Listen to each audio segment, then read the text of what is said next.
When you need a mortgage, don't stress at all. Just tune right in and give these guys.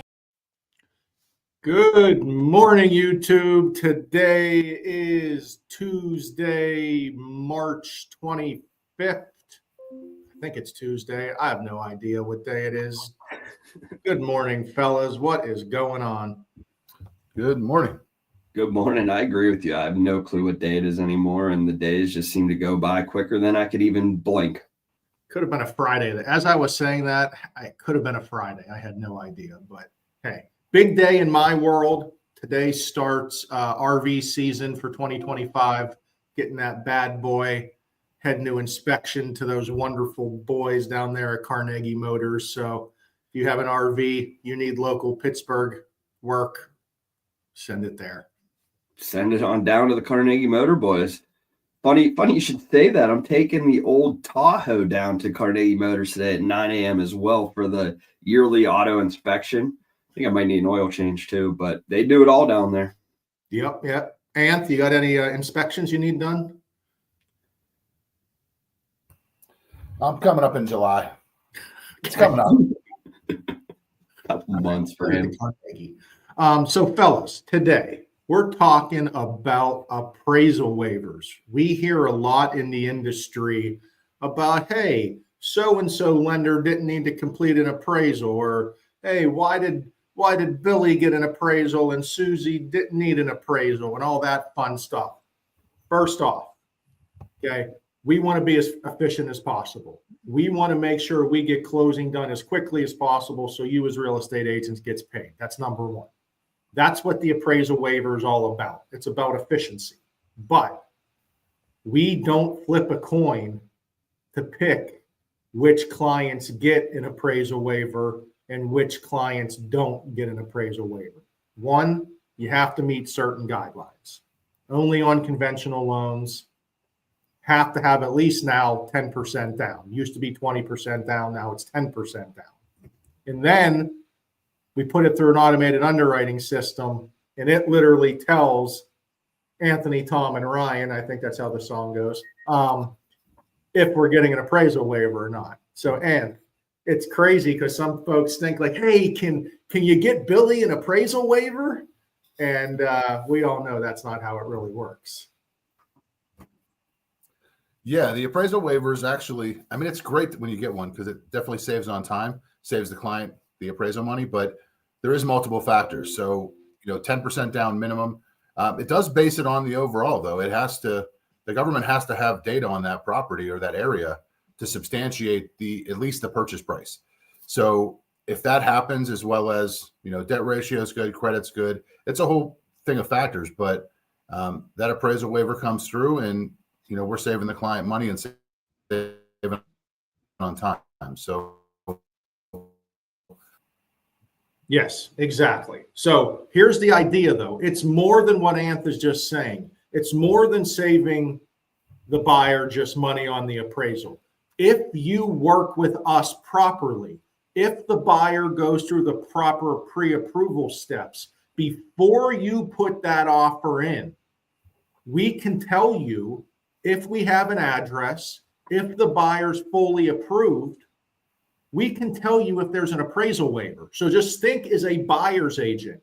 If you know an appraisal does not need to be done by the financing company because they're getting an appraisal waiver, how much stronger you can put that offer in, because frankly, no appraisal is needed for financing, so it will not be completed.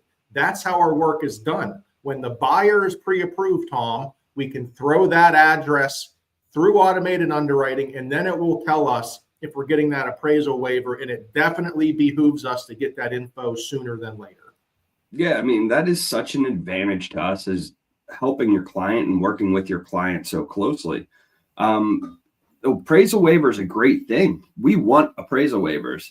There's too many people out there that negatively think about them and say, oh man, this one got an appraisal waiver. I was hoping this house would have came in 20 under. And that's just not how the business should work. You should never put that offer in if you thought that it was going to appraise under. You put the offer in for what the house is worth. And if the appraisal waiver is there, then it's obviously saying that house is worth that money from the past data. I think the appraisal waiver is the greatest thing when originating a mortgage. It just rolls out one more thing that the clients, the agents, us as lenders have to worry about. And it's such a big deal and such an awesome thing for the buyers to be able to save the money as well. It greatly reduces the timeline for mortgage processing. Again, it saves an easy $550 at least. Who doesn't want to save that? It increases the efficiency. It gets everyone to closing, gets everyone paid quicker. And like you said, Tom, the government is deciding if there's an appraisal waiver. They're not flipping a coin either. They've been building a database for over a decade. Anthony had hair. I'll keep throwing that joke out every single week I can. They had hair when they started. He's had hair when they started collecting appraisal data. So, I mean, this is a pretty damn good system, and it is here to help buyers through the processing. And you know what? That'll actually help with their offer as far as that appraisal contingency. You know, everybody's talking about how do I submit the best solid offer that I can? And a lot of people are waiving appraisal contingencies, inspections, and things like that. Obviously, we're not going to recommend that. But in that same token, if we get an appraisal waiver, your offer may look better than somebody else who doesn't, who their lender didn't actually do the work to promote that appraisal waiver. So you might get an offer accepted in that instance because of that. So absolutely. It'd be pretty nice not to have an appraisal contingency because you know the lender is not going to need an appraisal. That makes your offer look stronger. And like Anth said, that's a perfect way to put a stronger offer in without having to increase purchase price. There are many ways you can look at offers and make them stronger without simply increasing purchase price. And that's what we're trying to do here. But again, you need to work with us. It needs to be a team effort when you're putting that offer in.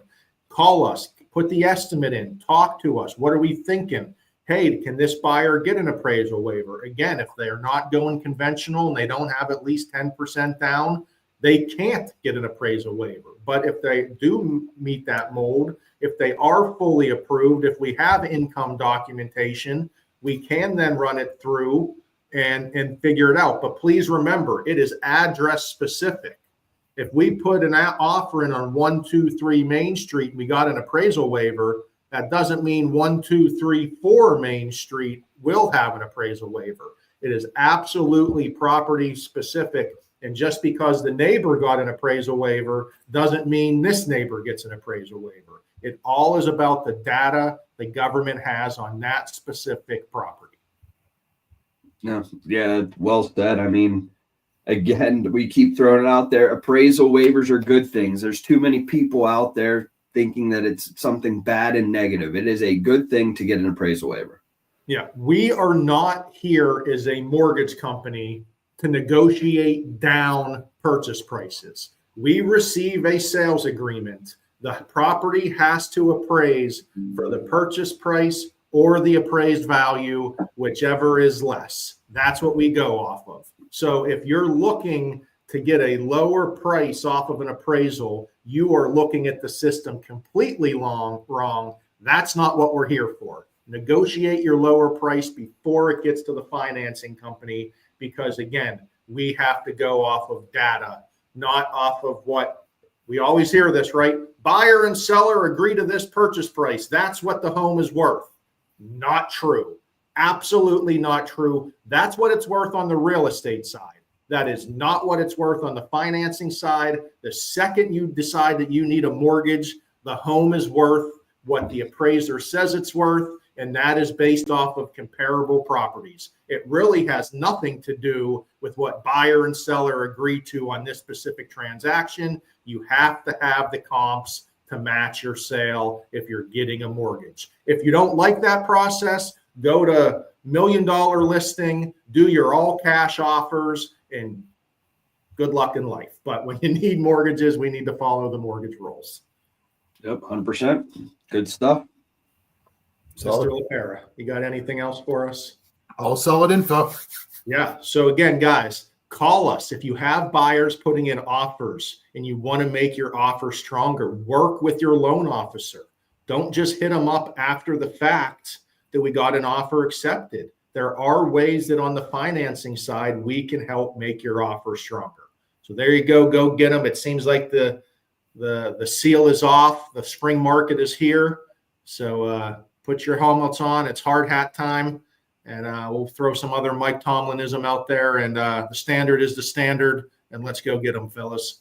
The floodgates have opened. Let's just say that. It is hot and heavy out there. Get yourself some deals. Yep. Get pre-approved because a month can be too late. Have a good Tuesday. See you guys. Tom, Ryan, and Anthony